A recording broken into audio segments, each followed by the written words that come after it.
and we get to catch up with David McDowell and find out what's going on with the Truett McConnell Bears. They are in the postseason. They are in your bracket that you're filling out in pen.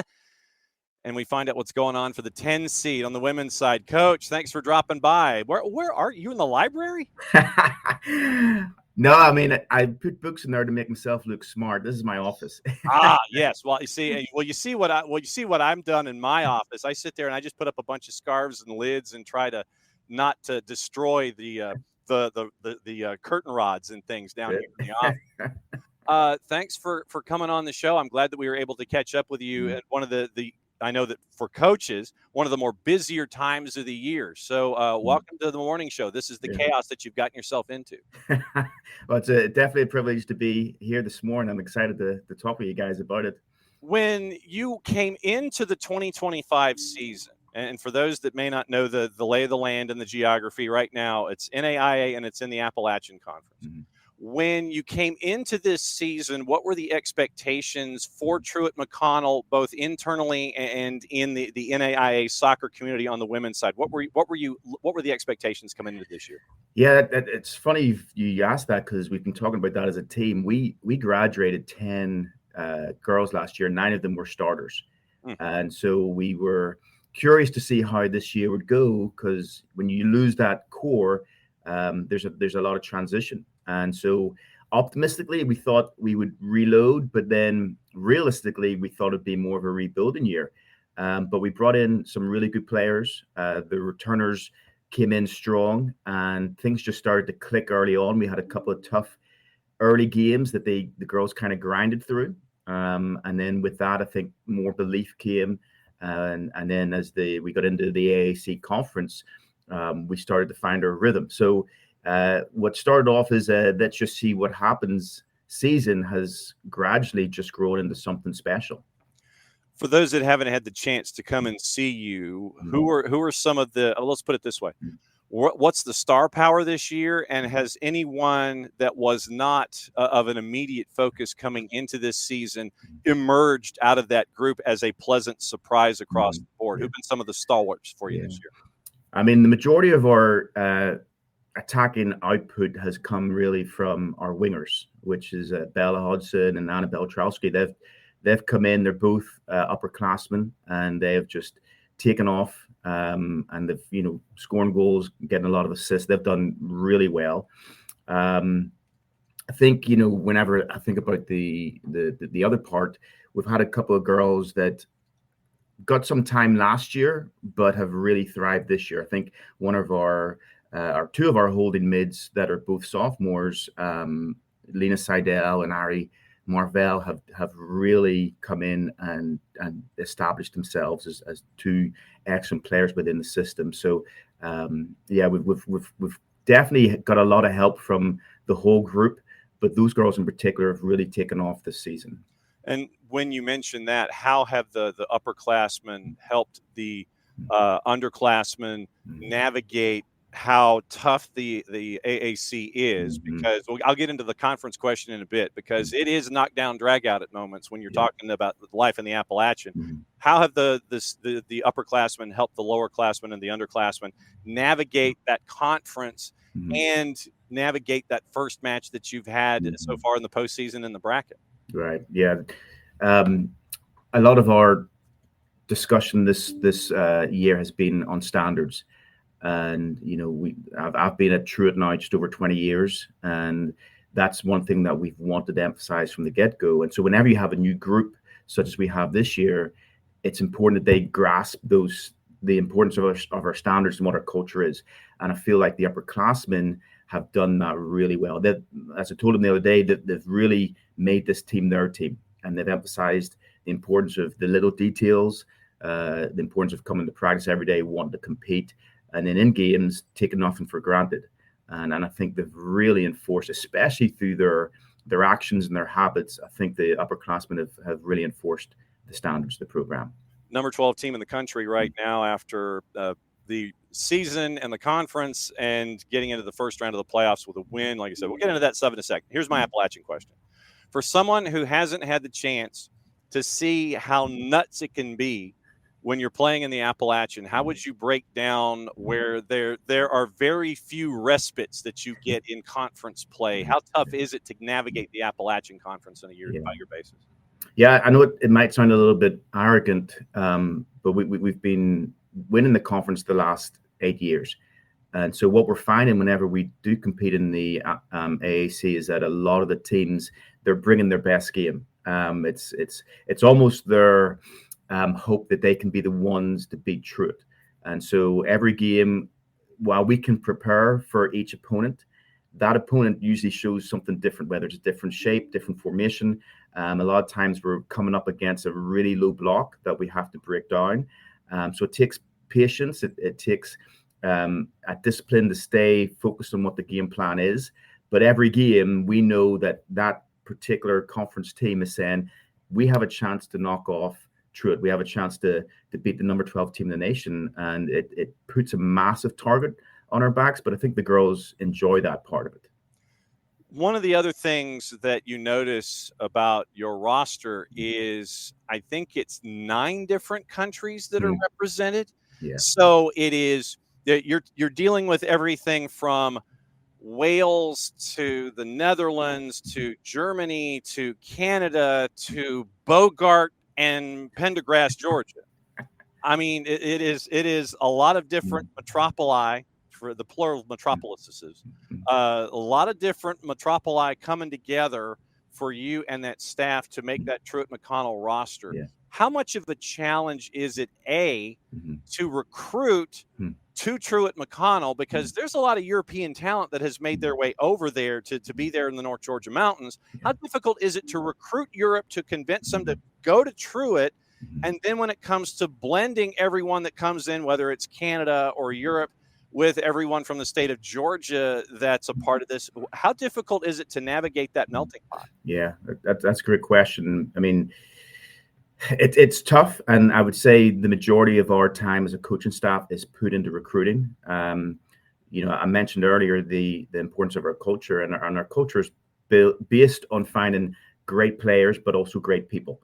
And I'm a big believer that if you can create that family environment where you've got a group of girls that they're more focused on the interests of their teammates than themselves, you can do some really good things. And so we found over the course of time, the more that you recruit that type of player, that type of student athlete, it attracts other girls to come to it. Plus, again, I know it sounds arrogant, but our playing style has become quite appealing to a lot of girls. We are a very possession-based team. We encourage girls to be on the ball, and when we recruit, we try to find girls that value the ball no matter what their position is. So in most games, without exaggeration, we probably have about 70% of the ball, and so the girls like that aspect, that they're encouraged to be brave, they're encouraged to take chances, and I think that combination of our playing style plus a culture that focuses on the person just as much as the player has allowed us to recruit some really top level players, both within the United States and overseas. And as you know, Atlanta's, it's a hot spot for soccer as well. And so we can find some really, hidden gems within Georgia and mix them with just some top level internationals as well. What's it been like for you to see the game grow the way that it has on the high school and the collegiate level, where you look at your roster, and for us, when we cover the high school game, I'm just reading high schools here: West Lawrence, East Hall, Carrollton, Columbus, Walnut Grove, Whitewater, Hebron Christian, East Side, Jackson County, Callaway. These are some heavyweight schools in the lower classifications in the state of Georgia that you're sitting there and going, you like what you're doing. These are some heavyweight schools that you're bringing talent from. Yeah. We do a lot of work in our recruiting process, and we don't just kind of throw out a big net and say, let's hope we get a certain group of girls. We're very specific in who we're looking at. And as I mentioned, we're finding girls that are coming from those heavyweight schools that say, yeah, there's other options and I could go to this school, but there's something about Truett, whether it's the family atmosphere or the success of the program that is encouraging girls to say, yeah, I want to be a part of that.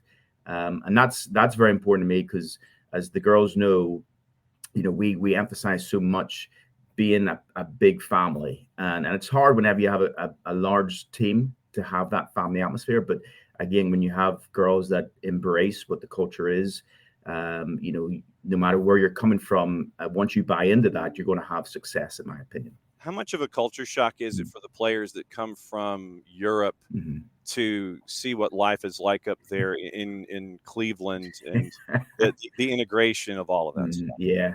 Oh, yeah, it is. I mean, I try to be as open and honest in the recruiting process with them to know, okay, this is what Cleveland is. We'll do a little Zoom call where we show them campus and the surrounding area. But seeing it and hearing it is one thing, but once you get immersed in the North Georgia mountains, it's different. Even little things such as, in Europe especially, you walk everywhere, or there's a lot of public transport. In America, you drive. I mean, girls will drive from their dorm room to the cafeteria, and it's like 200 yards. So yeah, even the little things make up that culture shock that you're referring to. So yeah, it takes some time to assimilate. But I think, again, when you're within a team that says, here, I'll help you with this. Do you need a ride here, or do you need me to help you with your phone or whatever it is? That helps the assimilation happen much smoother. David McDowell, head coach of the women's side at Truett McConnell, hanging out with us here as they are getting ready for the second round of the NAIA tournament. And I mean, look, I as someone who has been on that campus, I know that lactic acidosis is not my best friend, because if all those hills that are there on that campus, if you're not properly hydrated and everything, you've got to be ready for that campus, man, and going into downtown Cleveland. I know all about it. But at the same time, you're looking for a specific kind of individual to be there at Truett McConnell. It's not just the on the field stuff that you're looking at. You're looking at the whole person, because of the devotion that you have to giving back to the community. And I thought that the numbers, the number of man hours, the number of player hours that you guys give back to the community, I thought that was another cool aspect. And I know that when you're looking for those student athletes, that's got to be another part of that too. Yeah. The one of our core values that the girls hear from me a lot is servant leadership, and then the other one is excellence. And I'm a big believer that it's not just about what you're doing on the field. You want to pursue excellence in every area. And for me personally, I've been given a lot, and I think it's important for these girls, especially in today's culture, to understand the importance of giving back. And so with the team, we emphasize putting others before yourself, giving back to the community, and trying to help them understand certain habits now that are going to be better realized in life later on. And I think, as you and I can testify to, it gets tough in the real world. And for me, ultimately, the most important thing is preparing these girls for what happens after their time at Truett, and that real world scenario. And that's what I love about college athletics is, we get to form these relationships and hopefully have an impact in their lives that makes them better people in their walk. So yeah. When you look at the bracket, it was a second round matchup, because you bypassed it as the number 12 national ranked team, the number 10 seed in the overall tournament. You guys were waiting. You're in the second round. You're waiting to look at everybody else on the 20th. You had a matchup against Cumberland, Tennessee up there in round number 1. Did you anticipate that it would be as hairy as it got in the second half when they drew close to you there? Because we were looking at the highlights and saw that there was a little bit of distance, and then Cumberland comes back, and then you get the one late. Did you anticipate it being that hairy?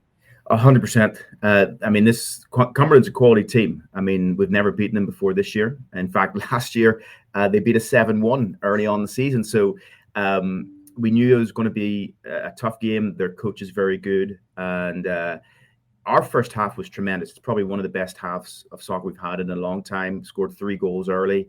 And it almost caused us to kind of fall into a little bit of a lull. But as we told the girls at this level, every team we're playing now is good. And every team's going to have that sense of desperation to say, in 45 minutes, we may be done with our season, so we're going to give everything that we have. And so once the first goal went in, that leads to a little bit more momentum, and then the second goal happened, and you start to sweat a little bit. But I will say what I was most pleased about from the girls was their response to the second goal, and they kind of just stuck together and didn't allow any more clear-cut chances after that. And then, of course, the fourth goal was what we were needing. It just settled everybody's nerves late on, and allowed us to kind of see the game out. But yeah, at 3-2, it gets a little bit nervous. But the girls' response to the second goal was huge. And now you have a week that includes holiday activity before you head down and take care of the matchup in the round of 16 against Grace of Indiana. So it's a 7-10. It's chalk in your section of the bracket. Yeah. How do you navigate a holiday week? Obviously, you're sitting there going, first and foremost, yeah, man, we're still practicing and we're still playing. How do you navigate a holiday week plus travel to get ready for a round of 16 matchup against the national 7 seed? Yeah. I mean, we made the decision early on, if we made it to the final site in Florida, we were going to give the girls this week off. So after the game Saturday, we allowed them to go home, and we said the only thing is we'll bring you back Thursday night. So have time with your family, have your Thanksgiving meal, and then we'll come back Thursday, train that night, train twice on Friday, and then we'll head out in Florida Saturday morning. So at this point in the season, I think what matters most is having more of a mental rest. It's such a long season. And, at this point, as we tell the girls all the time, we're not really going to teach you anything new. It's mostly about maintaining the sharpness. But I think the mental aspect of just renewing themselves, being around family and friends, I think that's probably the best recipe to have them come back as sharp as possible. So when it comes to Thursday and the players that are, from Europe, how are they spending Thanksgiving? Are they going home with Georgia players and sharing the Thanksgiving experience? How are they celebrating Thanksgiving so far from home? Yeah, so some of them did go home with some of our Georgia-based girls. There's a few that stayed on campus, and for them, Thanksgiving is just really more of another turkey meal. So they're focusing more on getting ahead in their homework, maybe just enjoying having the campus to themselves. But there are some there that they wanted more of the American experience, and so they went home with some of the Georgia girls. Okay. How are the European players integrating to life in the Southeast? Huh? Yeah, it's unique. I mean, a lot of our European girls are from larger cities within Europe. And whenever you come to Cleveland, Georgia, where there's maybe 4 traffic lights, and sometimes you get caught behind a tractor, it can be different. But I think they enjoy just what the atmosphere of Truett is, and the team is for them the most important part. And that's why for us it's about creating that family atmosphere for sure. No doubt about it. It's great to catch up with you, Coach. Glad you made it out of round number 2, and have a fantastic Thanksgiving week. Thank you. And enjoy it everywhere, and just get down there safe, and then have a great time in the national environment, the national bubble that's going to be down there next week. Week from today, 10 o'clock start. How are you going to navigate a 10 o'clock start on a Tuesday morning? I mean, literally, is it getting up at the crack of before? Like, are you getting up at like 4 a.m. or something? How does that push your game and all that? Yeah, I didn't know what to think about that 10 o'clock start, and we're just going to have to embrace it. I mean, the day before that, Monday, we have a 8 o'clock practice. So I'm trying to create an environment where they're getting up, Sunday and Monday at the same time that they want to get up for Tuesday, and just kind of recreate what Tuesday may look like. But it'll be an early start, and hopefully most of the team are early risers. I mean, they've been having to get up for 6 a.m. workouts throughout the season. So hopefully, that kind of helps them get ready for a 10 o'clock kickoff. All right, and we'll be keeping an eye on things. NAIA website, Urban Edge Network, down at the final site, and the bubble that is everybody chasing after a championship. Do not be a stranger. Have a fantastic holiday, and we'll be keeping an eye on you. Thanks for dropping by the morning show and letting us know about what's going on there at Truett with the Bears as you guys chase after an NAIA title on the women's side. Thanks for dropping by. Thanks, John. Appreciate it. David McDowell, the head coach for Truett McConnell, as they chase after a championship in the NAIA. He's got some time off. So from his office, he came and visited this